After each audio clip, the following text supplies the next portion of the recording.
Welcome to Cooper Talk. I'm your host, Steve Cooper, and remember, I'm only as hip as my guests. Now, to tell you something, people, I want to give a shout out to my great sponsor, Blowfish for Hangovers. And, you know, it's football season right now, so the playoffs are on. So, you know, my team's out, but when your team's in, you may be out drinking and partying, and if your team's winning, you're drinking more. If your team's losing, you're drinking more. And so the next day, you're going to wake up maybe with a hangover. So here's what you do. You got to get some Blowfish for Hangovers. It's FDA approved as effective, and it's real medicine. And all you do is you drop 2 tablets into a glass of water, and boom, your hangover's gone. And if it doesn't work, it's got a money-back guarantee, so you have nothing to lose. So here's what you're going to do, people. You're going to watch your game, you're going to have fun, and then the next day you're going to avoid that hangover. So go to the website for Hangovers. That's FOR hangovers.com, and put in, when you're checking out, put in the code Cooper, my last name, COOPER, and you get 20% off. So anyway, we have a great show today. It's funny, I always cracks up. I send messages on Facebook, people, and I know a lot of these actors, and he's also a sculptor, he's got a lot going on, are busy. And so it always makes, like, it's, for me, it makes my day. I sent him a message like 11 months ago. And what's great was I got it back, and to me, it's like a present, because I'm like, cool, you know, because I send somebody. My guest is Robin Thomas. How you doing, Robin? Hey, I'm good, Steve. How are you? Good. No, because I send a lot out. You know, I send to different actors. Like, you know, I know your work, and then all of a sudden I see you on TV, I see you on something, and I say to my girlfriend, push the info button, and I get whatever episode that is, and I get the name, and then I send a message using on Facebook. But a lot of times the messages get lost. But I was very happy when you got back at me, because I was like, oh my God, I looked, it was a while ago. That's very sweet. I was very honored. It's very cool. Very, very cool. Now, are you a big Facebook guy? Do you go on the Facebook a lot, or are you just someone who hangs out with it? I use Facebook. I go on it pretty much every day. Yeah, I'm a Facebook addict, I guess. You know, yep. Mm-hmm. Instagram. My kids got me into Instagram, so I'm doing that. Yep. Yeah. Do you do the Snapchat? I definitely check it out and like it. So cool. How about you? I do the Snapchat. I don't do the Snapchat. I do the Instagram, the Twitter. Oh, you're very. Oh, I was going to say Snapchat. You're very youthful. No, I can't do that. My girlfriend started doing it with friends, and I don't get it. I just look at it as pictures, and I go, I don't understand it. Anyway. Yeah. So now. Are you a football fan at all? I am. My Giants were my. You know, I went to school in Pittsburgh. I went to Carnegie Mellon, and so Terry Bradshaw was hot stuff when I was a kid, and he was, you know, doing his thing, and so the Steelers, and then I lived for 14 years in New York, and I got brother and sister in New York. I'm from the East Coast, so I wanted the Giants, but Aaron's good, so go for it. Exactly. I'm an Eagles fan, but we both hate the Cowboys, so that's all that counts. So you grew up in Carlisle, PA. Now, at what point, as a kid, did you want to act? And I know you also sculpt, or were you what were you like as a kid? Were you someone who saw TV and wanted to act, or someone who saw something in art and wanted to follow the arts? How did you get involved? And as a kid, was your family involved in the arts? None of the above. None of the above. So I was born in Carlisle, Pennsylvania, which just for your listeners' edification, that's Jim Thorpe. That's where he was from, and I was born there, lived there for a year, and then my family moved to Harrisburg. So I was really raised in Harrisburg, Pennsylvania, capital of the state. And when I was a kid, I was a nerd. I was really a nerd. I was into science. When I was growing up, it was going to space, Sputnik, and I remember President Kennedy said, "Well, okay, guys, we got to get there first."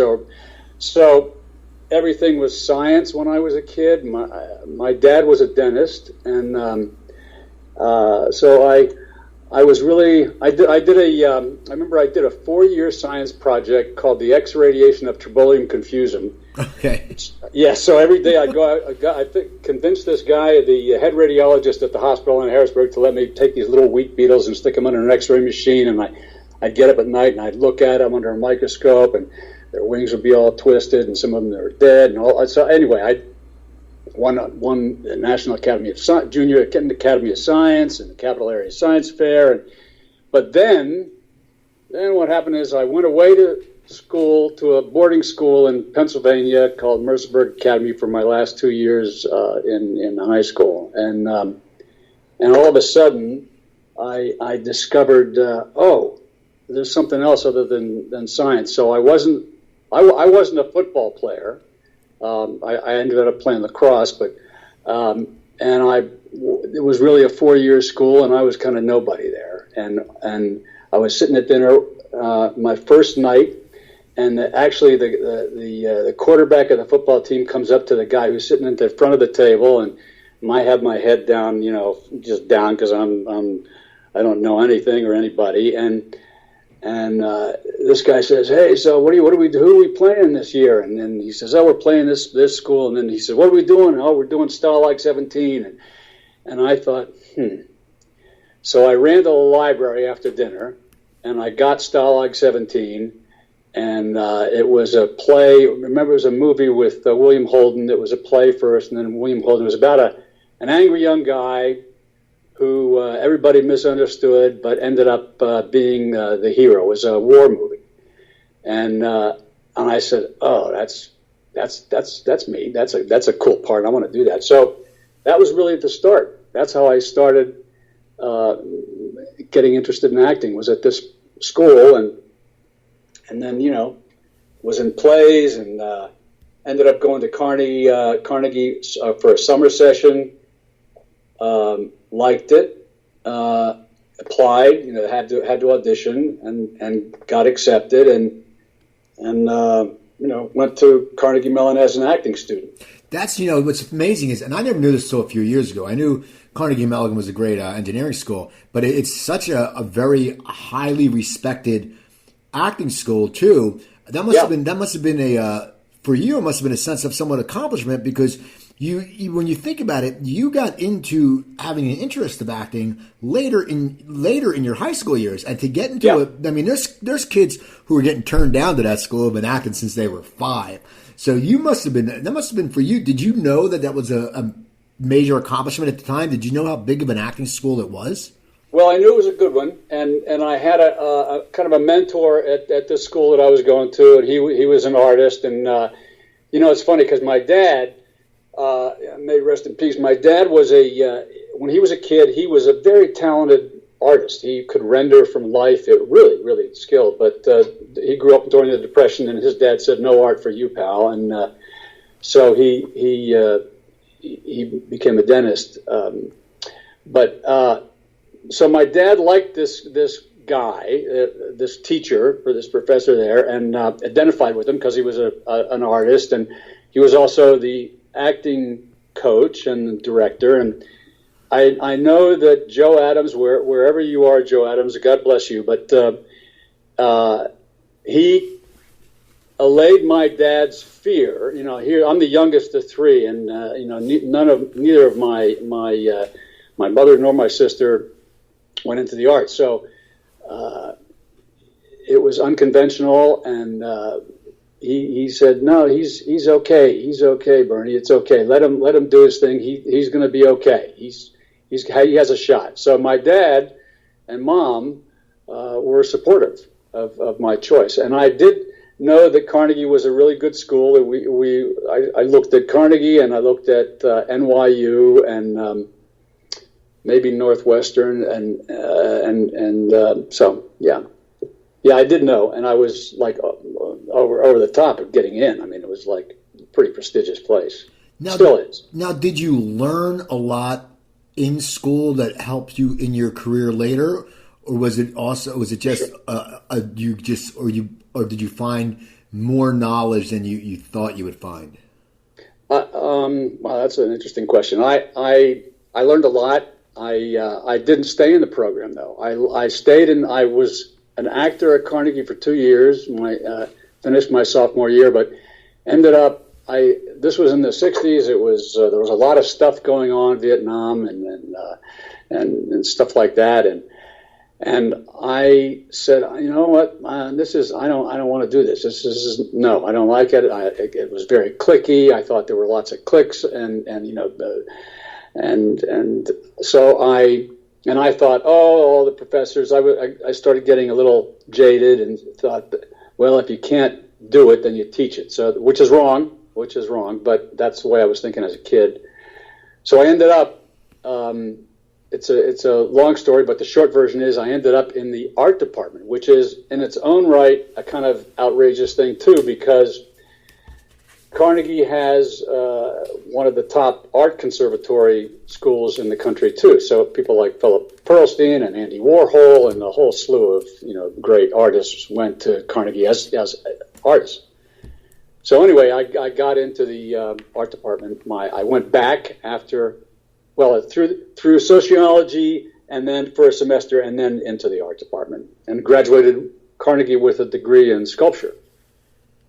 So you graduate. So now, what was your plans to do? Were you planning to go into the art field? What were you going to do once you graduated? Where did it lead you? You went to New York, right? I stayed in Pittsburgh for the summer, and I worked, and I worked all my summers actually, and I saved $900. I was able to save $900, and I went to and I wanted to go to New York. I said, well, being an artist, I'm going to go to New York City. And I did have my older brother was in New York, so it wasn't like I went there totally in the hinterlands. But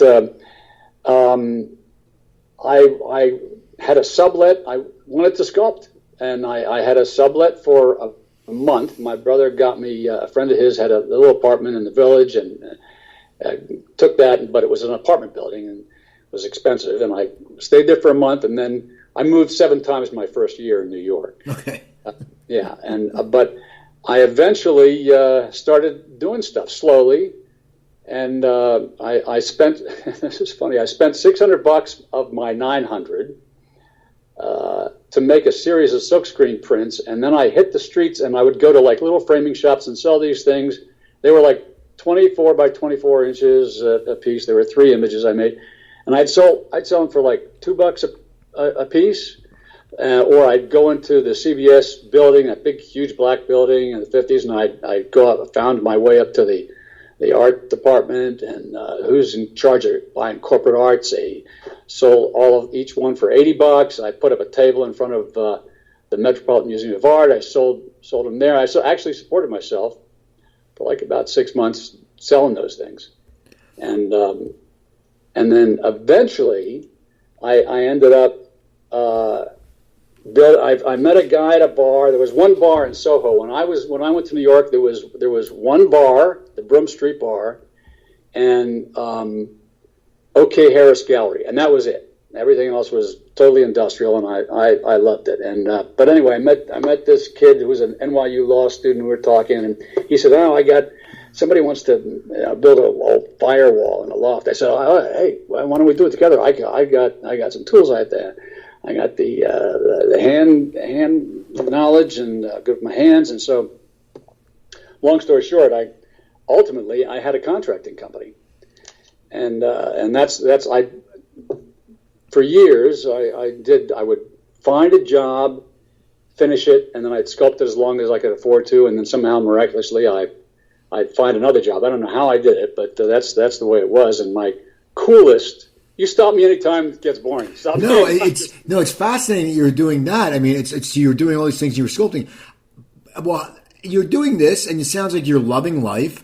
How did this parlay into acting? I mean, what happened was I had a great job. My last really big job. I actually renovated one of John and Yoko Lennon's apartments in the Dakota, and it was this huge job.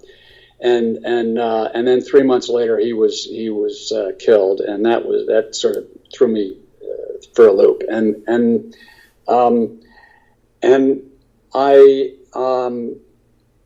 when I turned 30, the short version is when I turned 30, I made this decision to revisit acting.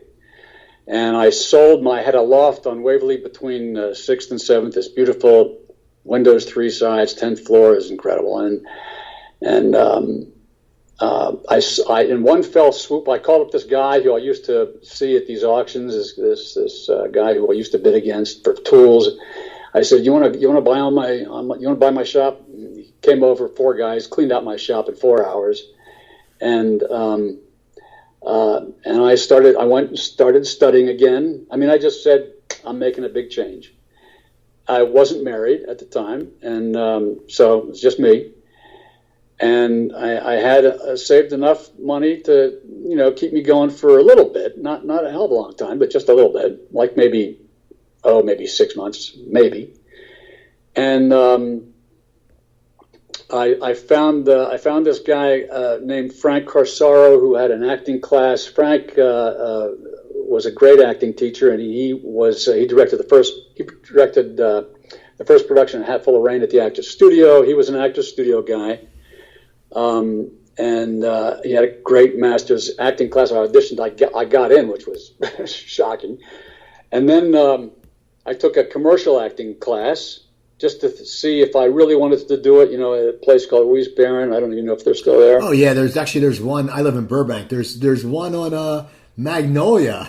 So there you go. So they've survived too. So anyway, I did that, and I went, oh yeah, I can do this, and so that's, and then what ultimately kicked off my career in New York was that I got a group of friends together, 6 of us. A couple of them were in this commercial acting class, and we got together and we decided we were going to do an evening of scenes, a showcase.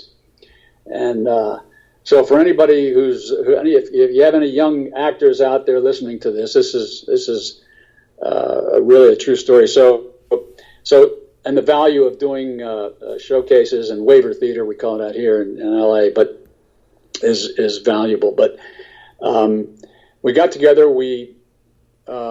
6 of us, we looked at all these plays. We chose,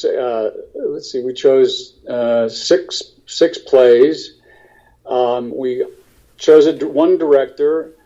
We decided to call ourselves An Actor's Affair is Good in Bed, and because we had one set, which was a bedroom. We had an arc to the evening, different plays with different, first needing and infatuation, romance, marriage, separation, divorce, reconciliation. So there was an arc to the evening. Rented the Nat Horn Theater, which was this little theater on 42nd Street between 10th and 11th. Sunday night and Monday night, which are dark nights in the theater. So we got it cheap. Sent out ultimately 3,000 invitations, 1,000 at a time, flyers and postcards and wedding type invitations. Had full houses, turned people standing room, and we each did one scene, each of us, and the director cast other people, and as a result, the second night, these 2 gals come up to me, and one of this older woman, she says, "Hi, that was terrific. Do you know who I am?" And I said, "Well, no, I apologize, I don't." And she said, "Well, I'm Betty Ray, and I cast As the World Turns, and this is my daughter Dee Dee, and she is an agent, Susan Smith. Do you have an agent?" And I said, "Well, actually, I just left my agent."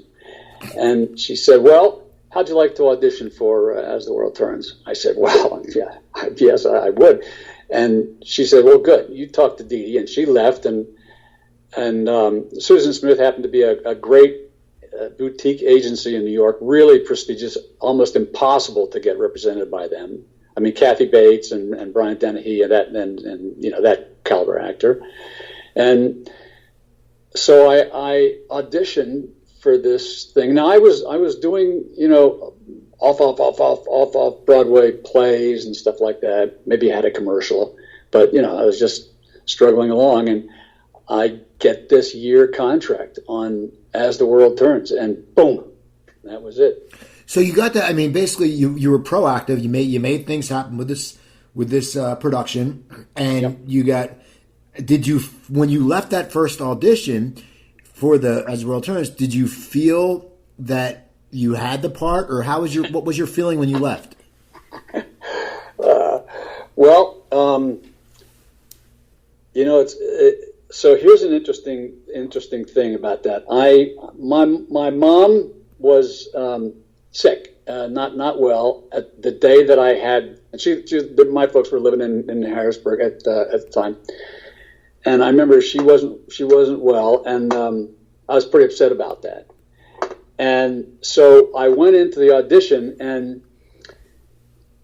I nailed it, obviously, because I got the role, but it was a kind of thing where I was kind of in this zone where I really was not thinking about the audition. I just was just so open and vulnerable, and I walked out, and I knew I did a good job, and then I just forgot about it because I think I probably called my mom, and that was it. And then all of a sudden I get this job, and my mom got better, obviously. Or not obviously, she got better, and I had a career now. So, it was a weird kind of thing. So you were on the soap opera for a year? Yeah. And then now, is that when you went to another soap opera, or? I did. I did As the World Turns for a year, and then I got a 2-year contract on Another World, and which was really cool. And then I got married I think like in the first year I got married, but Morgan Freeman was on the show. He was playing a cop. I was playing a senator, and it was really great. I'll tell you a great my cool story with Morgan, who's a great guy, and we had this big, huge multi-wedding thing on Long Island with the whole cast. There were 2 weddings simultaneously, and the whole cast was in this. There were like 100 extras, and Morgan and I got broken for lunch, and we're heading to the trailer to get lunch, and we're going down this sort of hill. And all of the extras are sitting like, I don't know, 120 feet, maybe 200 feet away on this other side of this property. And they're sitting there, they're waiting to get broken for lunch. And Morgan and I are walking down, and we're talking, and all of a sudden, all of the extras, all at the same time, just like a stampede, headed towards the lunch tent. And they weren't really broken. And all of a sudden, out of nowhere, Morgan and I turn to each other, and we go, and we, like mad dogs, we just growled at each other. I don't know where it came from.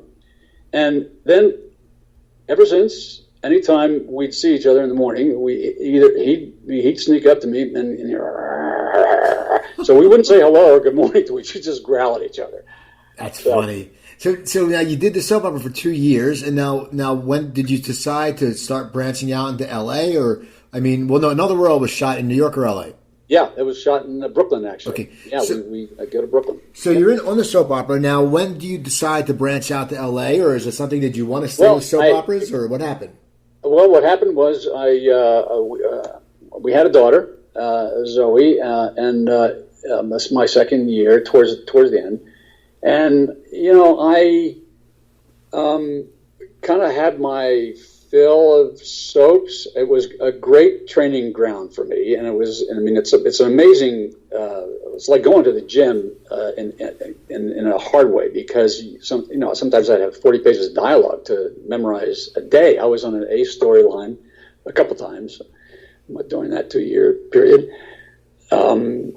and I'd have so it's great to exercise that muscle, that memorization muscle, and being able to. And we didn't have cue cards, we didn't have teleprompters, so you had to know your stuff, and so that was really cool. But creatively for me, it kind of like was I wanted to do other stuff, and so I chose not to renew the contract.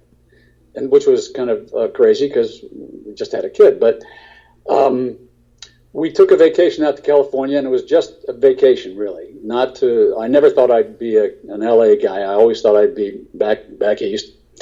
But my wife, my ex-wife now, but my wife at the time we went out there. She had a sister who was living out there. We went, and my agents had offices on both coasts, Susan. And she said, I called her up just to say hi, just to be courteous. And she said, hey, well, you're going to go out and audition. I said, no, I'm not. No. And she said, yes, you are. And I said, no, I'm not. And she said, get your ass out there or that's it. And I said, okay. So I did, and I got a gig. And then I got another one. And we're still on vacation. And then I got another one. So I got a couple of guest leads and an MOW. And I said to Gina, I said, well, I think maybe we should move out here. So God bless her, she went back with our daughter, packed up, and I stayed and worked, and then she came out 2 weeks later and been here 30 years, I guess. Yeah. Well, during that time, I mean, when you first moved out, now you were recurring on Who's the Boss and on Matlock. Was that quick? Was that very quickly after you moved here? Pretty quick. Yeah, pretty quick. Yeah, I did a whole slew of Matlock, and it's funny, the Who's the Boss thing. I went to school, talking about Carnegie. Judith Light is a Carnegie Mellon graduate, and she and I were she was a year ahead of me, but we were classmates, and so I get this opportunity to audition for that, and I guess they were to be her boyfriend, to be Jeffrey with a G, and I thought, oh, that's cool. Now I get to maybe I'll get to audition for Judith, and it was for a recurring role, and I was basically new in town, and they were looking for this guy all over the place, this actor to play. And I remember the final audition, what they call the network audition. I was in I was in the room, the green room, so to speak, with six guys. There were six of us, and all these. I swear to God, every other actor was wearing a blue blazer and either tan or gray slacks and a tie, and they all didn't look like me. And I was wearing my one suit, which happened to be a gray Armani suit that I had. That was it. That was a splurge. I did one suit I had, and here I am, this dark-haired guy in my Armani suit, kind of East Coast kind of looking, and all these other guys who were more California kind of guys. And I said, okay, well, whatever, what the hell? I'll just have fun. Screw it. So I was the last one to go in, which is the worst. It's the worst. And I get in, and who's there? There's 15 suits, sitting there in this room, executives and men and women. And there's Tony Danza and Judith. And they say, hey, Robin, how you doing? Okay. You ready? I said, sure. So I do a scene with Judith, and it went great. And then it's time for me to do a scene with Tony. And now it's my audition scene for this big part. And Tony gets up, and he stands right in the center of the room, right in the center of the performing stage for what it was, And I went, okay. And there's one point where I'm supposed to show him a diamond ring that I got for Angela, for Judith's character. And I go up to him, and I open I pretend that I had this little box, and I open it up, and I put my arm around Tony, around his shoulder, and I'm like, grabbing onto him, and the whole room went, oh my God, he touched Tony, oh my God, oh. And I'm joking around with him and joking, and Danza loved it. Everybody else was like, oh my God, he touched the star. He can't do that. And they thanked me. And I can remember Tony's laughing, saying, yeah, good job, kid. And I walked out, and then I got this role, which was really cool. It was a great recurring role. Now, how fun comedic thing. Were you allowed? I mean, back then it seems like people, could have been on a lot of different shows. It seems like when you look at your IMDb, you were a Matlock and Who's the Boss pretty much at the same time. How did you juggle that? I mean, did you have to check with one or check with the other? Oh, sure. Yep, availability, but it worked out. It just worked out. Now, what was it? Sometimes on Matlock, which was an hour show, I'd only have like 3 days or 4 days spread over 8 days, let's say. When I did Who's the Boss, which was done multi-camera, so you go basically it's doctor's hours. You go to work 9 to 5 really for 5 days. That's so you can't do anything else while you're doing that kind of sitcom, which was cool. But I managed. But yeah. And then along the road, then you Summer School came along, which is one of those things. Dean's been on my show, Dean Cameron, and my friend, my friend Patrick O'Sullivan did a play version of Summer School. I think it was a year and a half ago. Yes, I remember hearing about that. Yeah. And now, when you auditioned for that movie, I mean, it was a quirky '80s movie. Did you think it would have legs like it still does? Like people still know that movie. Like it's like a cult classic. Yeah. I know, it's amazing. I mean, people even still talk to me about it. It's hilarious. What was that like auditioning for that? Did you think? I mean, when you read it? Hell no, man. I just it was just a gig, but except with Mark Harmon, who I knew, and Carl Reiner. I mean, come on. So it's like, it was a studio picture. It was done at, I guess it was it Fox or Paramount? I can't remember. But let's see, what was it? It was Paramount. Yeah, it was Paramount. And I remember the audition. I again went in my suit and tie, and it was. I only had one audition for that, and that was with Carl and Mark. And I go to this little bungalow, and they're there, and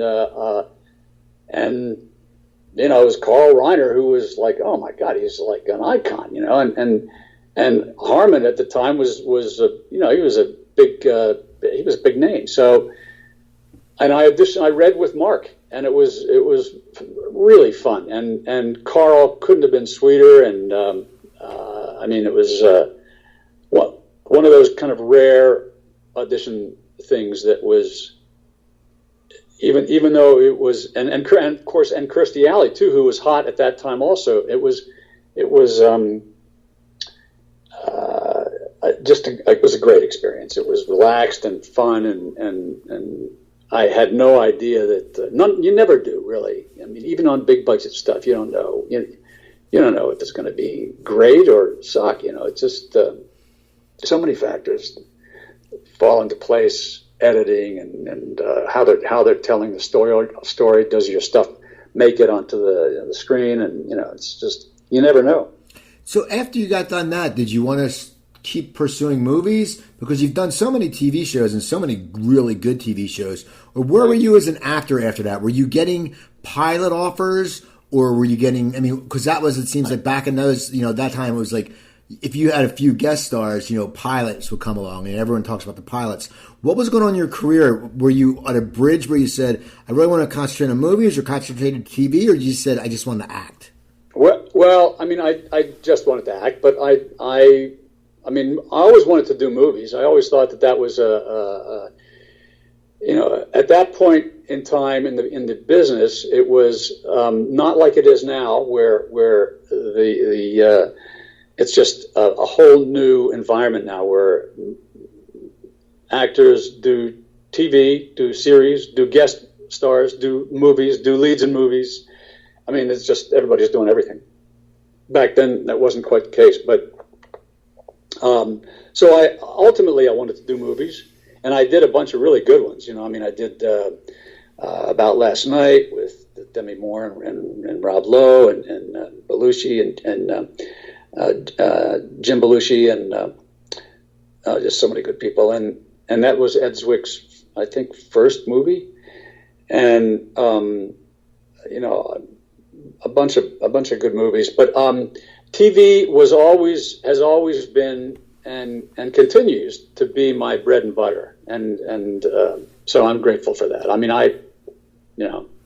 Well, yeah. Well, what's cool is though also as you look at your career, you've parlayed between comedy and drama. I mean, even like when you did The Mommies, which was a sitcom. I mean, yep. And was that one of your first like regular I mean, Yes. you recurred a lot, but was that your first regular gig? That was my first regular gig, yes. And how did that come about? And were you excited? And then what happens when you have that gig and it ends? Because, I mean, what went through your mind when you finally got that first regular gig? Even though you've been working and making a great living, what was it like when you finally said, man, I got a series?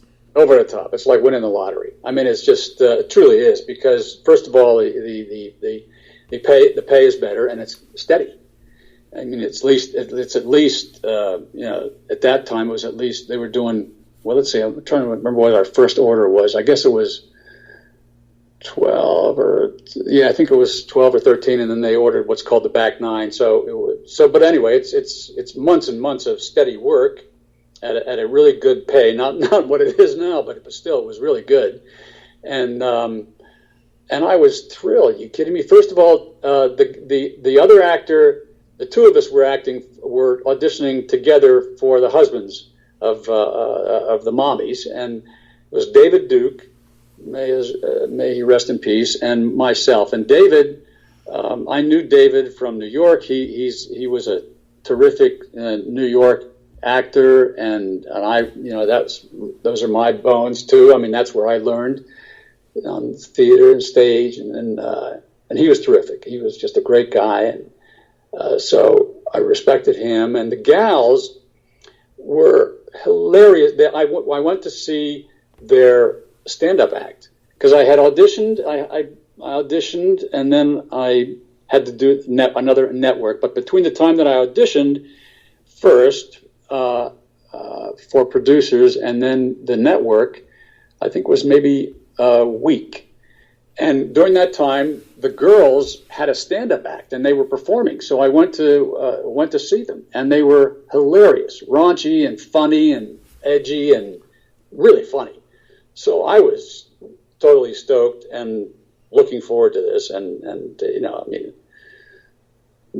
I mean, what actor doesn't want to do a series? Maybe there are some, but I don't know too many of my peers that wouldn't want to.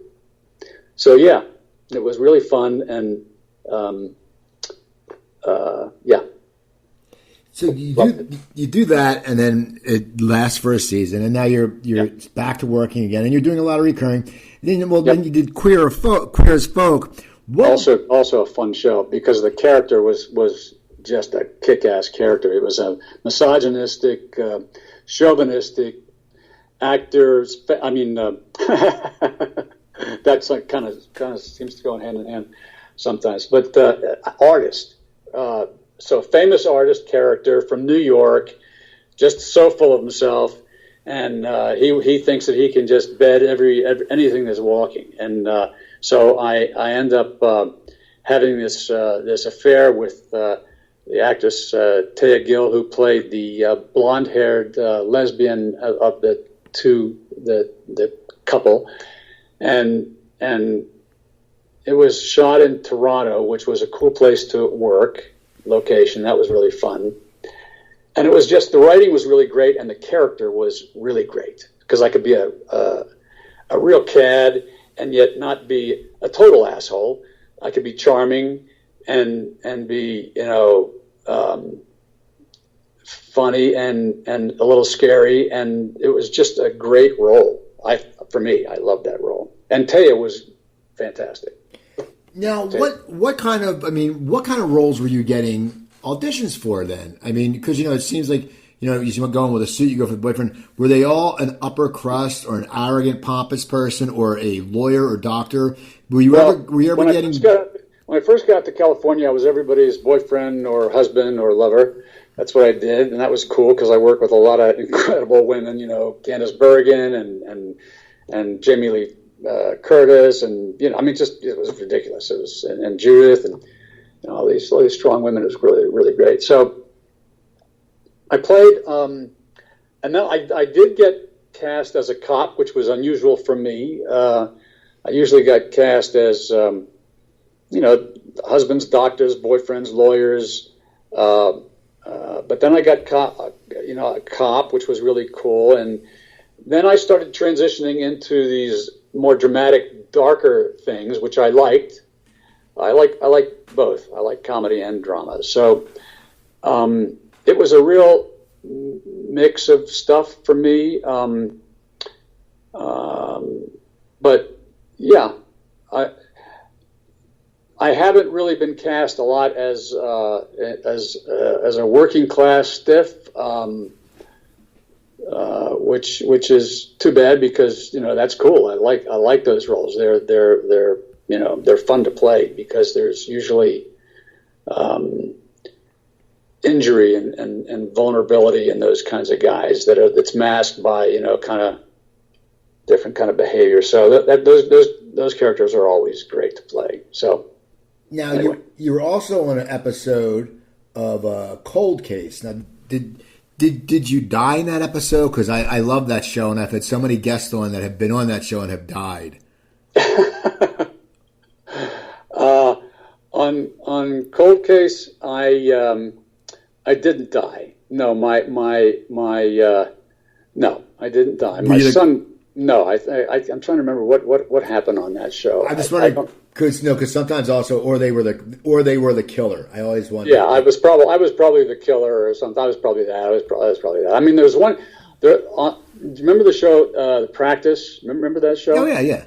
Yeah, I think I'm the only actor that was killed 3 times and went to jail my last time, playing 4 different characters. That'll never happen in today's world. But I did that. I was killed 4 different times on The Practice. So that would never happen. I mean, even like 2 times back in the day on a show is amazing. How did they just forget it? I mean, how do you keep slipping through the cracks? They must have. I don't know. They just kept calling me, and I just kept going back. And I said, "Yeah, you bet." Now, as you know, you're going through your acting career. Were you still sculpting? Did you keep in touch with that aspect of your life? Yeah, I always had a shop, because I like working with my hands and building stuff. So I either build stuff in the house or like carpentry and renovate stuff around the house that we had. Or make sculpture. And actually, I'm doing stuff again now. I'm not like I used to make, but different things. I used to make machines. Actually, it's kind of like a meld between my science and my art. So I used to make these kinetic things with pumps and motors and air and oil and water and blasting through shapes and bubbles and yeah. Big things, 10.5 foot tall pieces and tabletop pieces, and had them in Tiffany's windows 2 years in a row. Had a centerpiece at the Huntsville Museum of Art 1 year. Malcolm Forbes bought a piece, shipped it to France. So I was actually doing it. I was actually doing stuff. But now I'm encapsulating. It's a little hard to describe, but yeah, I'm still doing stuff. Yeah. Now, how did Malcolm Forbes find out about your piece? And then also, how did you get your stuff in Tiffany's? Did you have an agent that pursued, or did they just hear word of mouth, or how did this happen? Because that's I didn't have an agent. Never had a formal gallery. But I hustled I just hustled. I got into I got into this. The Tiffany thing happened because I got into an art exhibit that was in Soho, and it was a government-sponsored at 420 Green Street. I remember this place, and it was a government-sponsored gallery space in Soho. And as part of the not Foundation for the Arts, but anyway, it was the show that had all the work had to be edible. And there were some pretty substantial artists in there, and somehow I got into this show, and I designed a piece that was like 8 feet long, hung from the ceiling, and it looked like kind of like a car radiator. And so it had these half-inch tubes, and they were all connected with these joints, these U connectors that I made. And I pushed and I pumped. If you can imagine, there's this 8 foot long by 4 feet tall kind of radiator hanging from the ceiling with all these tubes, and there's water rushing through this, being pumped through this thing, back and forth, left to right, right to left. And then I introduced air into the water flow. So you get these bubbles, so you can actually see the flow of water. So the bubbles are going back and forth. And then I had a little valve at the bottom where the people could turn the valve and get a drink of the fluid, which was like Kool-Aid type stuff, So people could drink the Kool-Aid. And one of the bunch of guys were talking about stuff I was listening to, and they were talking, oh, we do window displays, we're doing, I'm going up to town, and we're doing and I thought, window displays, what the hell is that? That sounds pretty interesting. So that evening after the opening, I go back to my loft, and I made a list of I thought that was a cool idea. So I made a list of all the, and I never went past north of 14th Street, but I knew about these places. I made the list of all these great stores like Macy's and Bendel's and Bergdorf's and Tiffany's, and I prioritized them, and Tiffany's was at the top. So the next day, I just made a telephone call. I called up Tiffany's. I said, who's in charge of your window displays? And they said, hold on a second. And this guy gets on the phone, and I introduce myself. I say, hi, my name is Robin Grossman. That's actually my real name is Robin Thomas Grossman. So I said, I'm so-and-so, and I have these things, and they do this, and they do that, and I'm interested. And he said, oh, well, that sounds very interesting. Go on. Why don't you come over and show me? Come on up and show me. And I said, oh, great. Okay, well, when? He said, well, this afternoon. How about lunchtime? I said, geez, okay. So I go up to Tiffany's.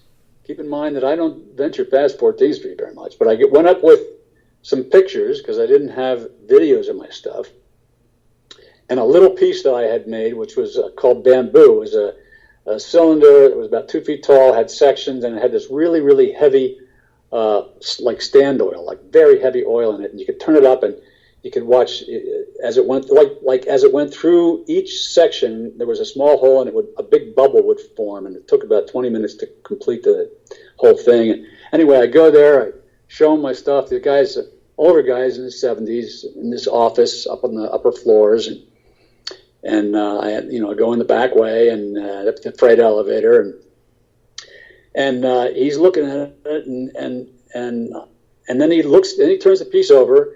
Guy's name is Gene Moore. I didn't know anything about him, and he looks at it for like 15 minutes. I'm sitting there not saying anything. He's not saying anything, and he says, "Well, these are terrific. I'd like you to put your stuff in the windows." And they had 5 windows, and I said, "Well, okay. What do you want me to design? What kind of stuff are you going to put in there?" He said, "No. You do your thing. Here's the dimension of each window. You do your thing, and I'll figure out what if I want to put a diamond or a ruby in there. You just your thing." And my mouth was in my navel. I was like, I went, okay. He said, "So let's see. Here we go." He looks at his book. He says, "Okay, I got an opening in November," and this was February. And I said, "Oh, okay." And he said, "Oh, what's you have a problem with that?" And I said, "Well, I was just hoping for something a little sooner." He said, "Oh, really?" So he opens his book again. He said, "Well, I just happen to have a space in 2 weeks." And I looked at him, and I didn't say anything.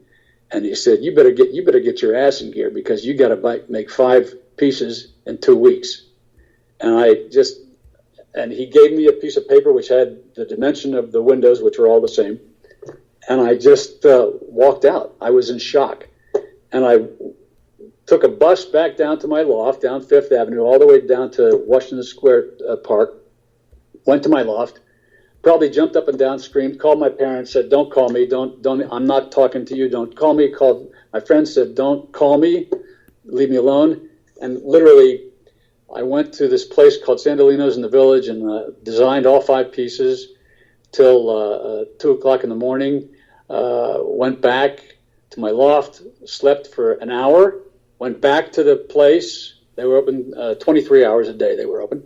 Went back to the place, did all the technical stuff, and then I called my plastic supplier and went to town. Got maybe 3 hours sleep, if that, a night, and designed these things and got them in there.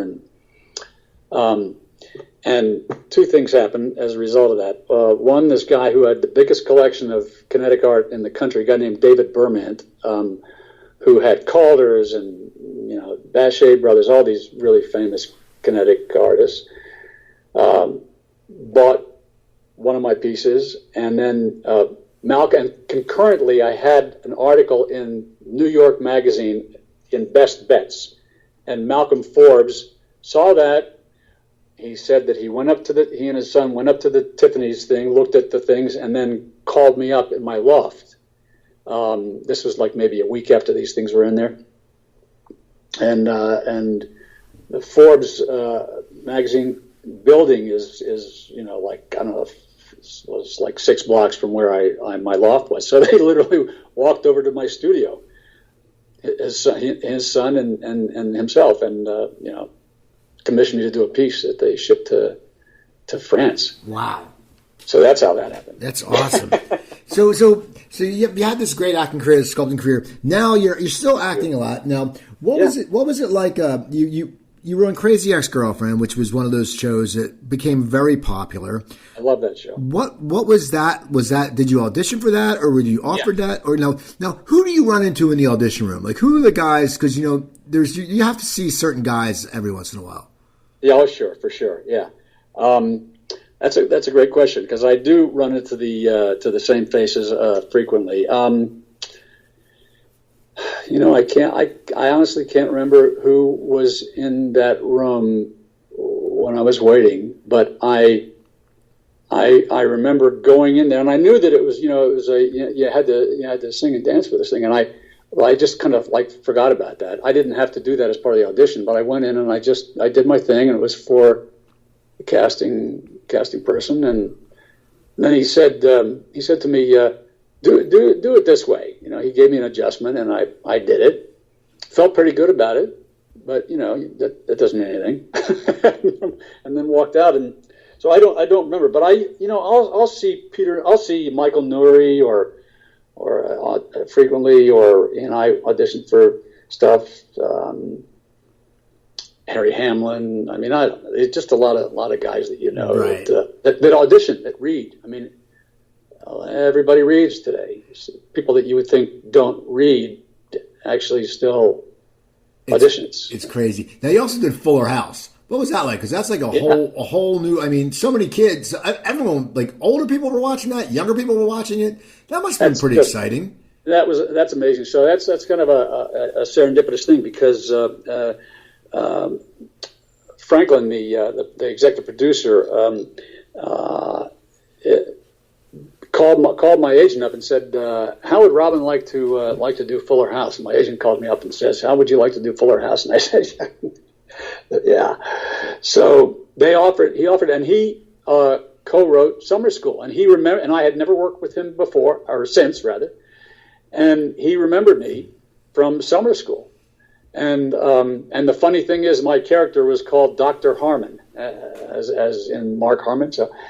So in Fuller House, the character is called Dr. Harmon. So anyway, I was offered that, and it was really cool because it's a throwback. The way they film it is totally a throwback to the 80s. So it's in front of an audience. It's multi-camera.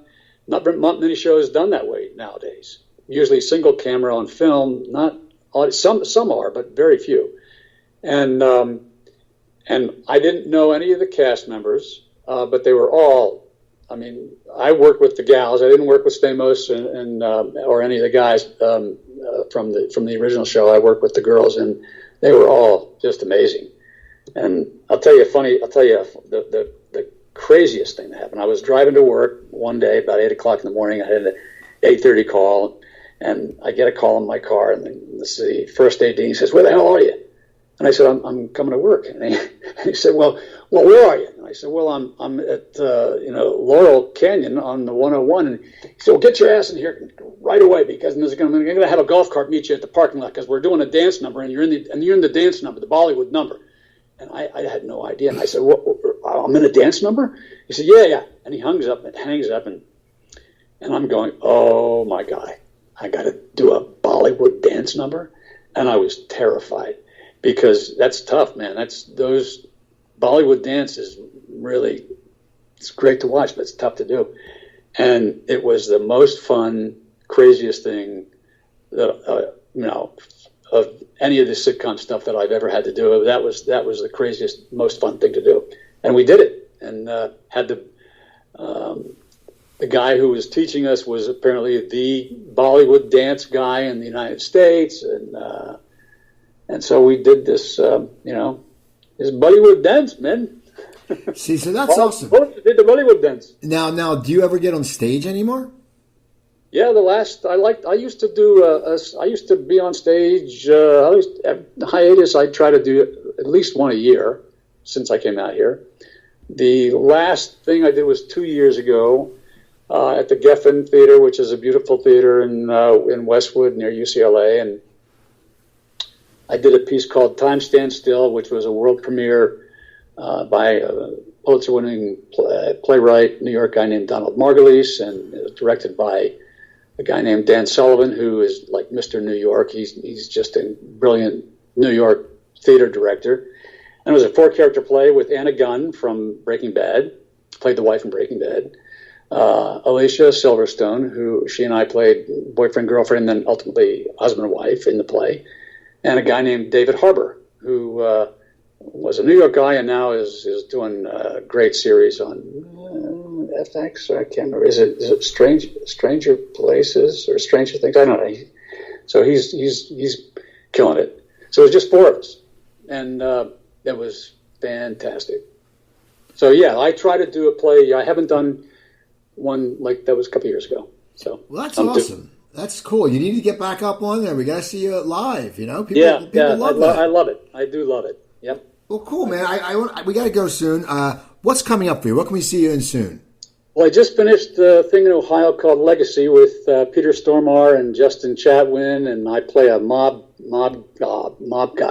boss actually, Angelo Leonetti, and I get to have people whacked a little bit, and then and that's probably not coming out till probably May. That's so that's the latest thing that's the last thing I did.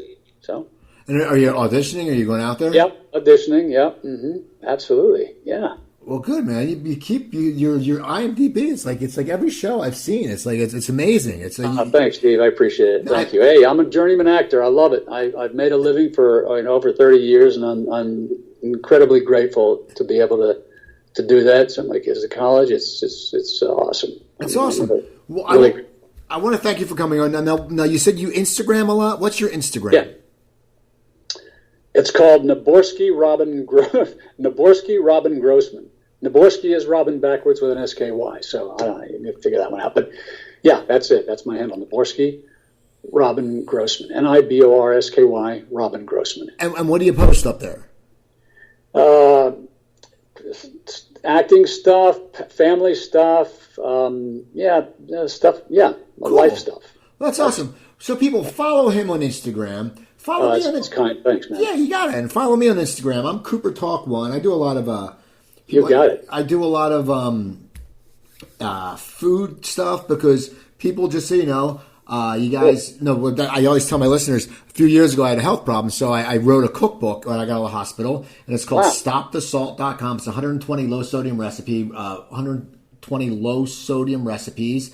Very easy to make. No pictures to intimidate people. No big list of ingredients and stuff you have in your house.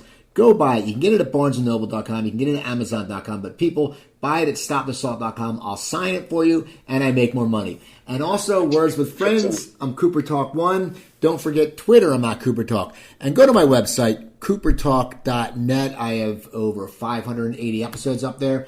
Posting 2 or 3 episodes a week. I'll be posting, you're hearing Robins, and next week I'll have new guests, and so you listen to it. And you follow me on Twitter at Cooper Talk and see what's going on.